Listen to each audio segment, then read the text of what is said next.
But just with this, there had been talk, and we talked with the guys about it, about NIL. Now these guys have all this money. I've always argued that, if you go back and look at the 30-30 pony excess, top players and top key players were getting money beforehand. But Yep. now we all know what's going on. So, and Will, I'll come to you first. Is NIL the issue? Is the fact that these guys are now getting money hand over fist the issue, or is it something deeper?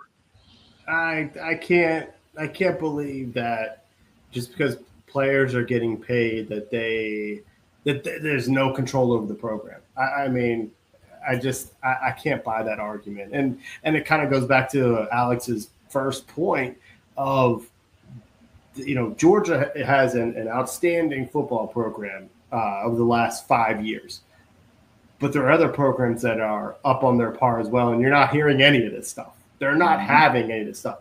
Is a player going to get arrested for speeding at another university? Yes, that's going to happen in 2025. But to the multitude that they have, so I can't sit here and say, well, the NIL is the reason for this, and we can't control the players. Like you got to do more.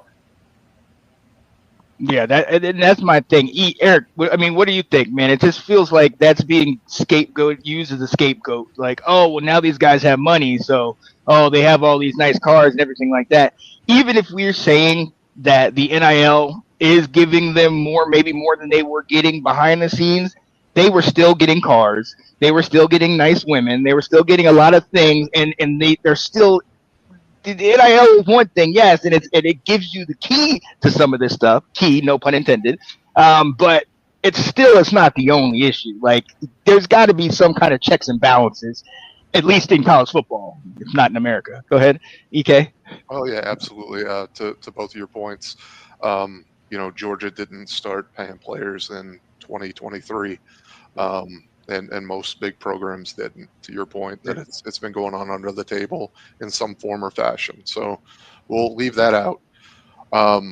And Will's points, I mean, absolutely. This is up to administration, and it is a culture issue. Now, I will say that NIL and the openness of NIL probably has helped enhance the issue. Yeah. Because you're able to hop in that Ferrari and you don't have to hide it from anybody. Yeah, you get to hop around and you've got money to burn and money to spend and no shame in being out and going out. So I think it plays a factor, but I certainly don't think it's like the root or what allows it to continue going on, because USC is paying a lot of money. Oklahoma is paying a ton of money. Ohio State, you just talked about $20 million.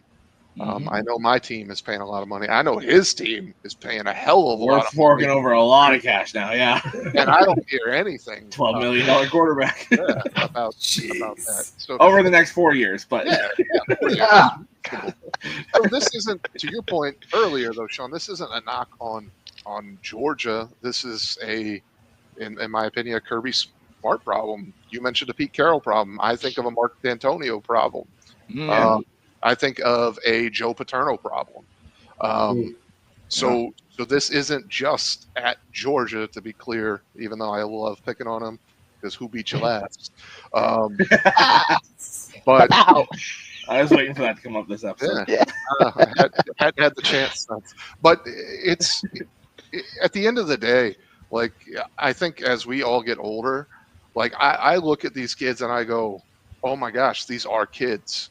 Like, they're getting millions of dollars, but this person is supposed to be helping them go from being a high schooler to a man, and there's nothing that's happening there that's repercussions for doing something dumb. It'd be one thing if these were all completely different issues that were happening. Yeah. But so, like, the death happens. All right, maybe that's not what gets Kirby fired. But the 12 arrests after for the same exact issue is where we should be drawing that line at.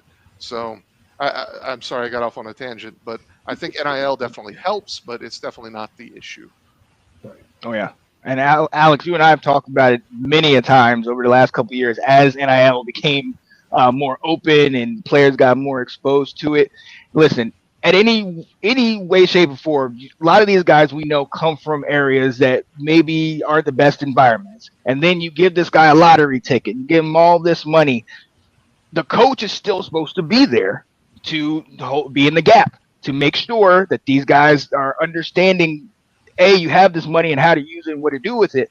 But B, you still got to be an upstanding citizen. That's what these guys went to college for. The beginning. Now, I have never been somebody that's had an issue with NIL, because if the whole university is getting paid off their backs, give them a couple dollars. I'm with it.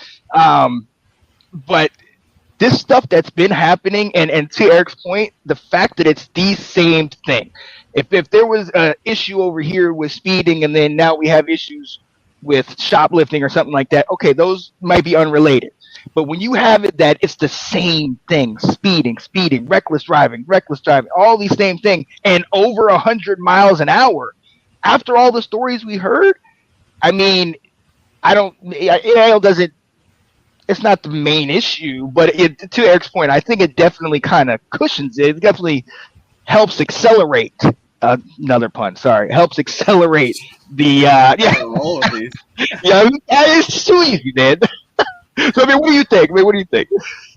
Well, and I mean, like Eric was saying before, it's a lot easier for these situations to happen when the kid's got a Lambo or a Ferrari or like any of these really fancy cars, because it's got to be tempting to be like, how fast can this go? Mm-hmm. But at the same time, you've got to be an adult and realize that's a terrible idea. And there's got to be somebody there with you to be like, hey, dude, let's not do that. Because they should be able to point at Jalen Carter and everything else that's happened since then and be like, these guys all made that decision to see how fast their car could go, paid the price. So I think there's something there where there's got to be the coaches still. There's the whole thing coaches used to say where it's, I'm going to take your boy to college and he's going to come back a man. Mm-hmm. That should still be a thing. You still got to teach these guys how to be adults, how to be good young men in society, because a very small percentage of these guys are going pro, like we've said already. So they've got to be able to figure out life after football, and learning how to be an adult is a big part of that. Oh, absolutely. Colin said also kids nowadays don't even want their license 16. Most folks my age got ours on our 16th birthday. The other kid, not Nitro, but he had just got his license 2 weeks prior. The one that crashed into the garage, yeah. That's crazy. It's look, honestly, it's sad to hear. And again, we're not talking about this as to say, oh, what's Georgia, look at you. We're doing this because this is a bigger issue. Now that we're going to start having all of this money more openly flowing, and you're having situations where now we're talking about, oh, my quarterback has a Lambo. The Georgia guys talked about Carson Beck and him driving his Lambo to see his girl and all this type of stuff. So now this is becoming the norm, okay? Which is fine. We still got to address it where it is. The coaches, the adults in the room need to come and be adults. And there's no other way to say it, man, because this is a bad look. Optics on this does not look good. Right. Yeah, it's a terrible look. So, can I throw one little caveat in on this? Oh yeah. And I won't go too deep. But you can't tell me that when there are issues like these, that this might not actually be preventing them from winning more. Because it's such a distraction. The cohesiveness, but just the fundamental lack of discipline. And you just can't convince me that doesn't actually make it onto the football field, even if they're still at the top. I mean, what's the margin of the difference between them being the national championship again? Mm-hmm. That's a great question. Right. So just a thought. What is it costing them? Yeah. Mm-hmm. Yeah, that's craziness. Well, look, we'll obviously following this story throughout, just to see. Hopefully, they can get it corrected. But to your point, distraction. That's a major issue for them. Football Update with your host, Sean Spencer. Hey, Alex. Jerusalem.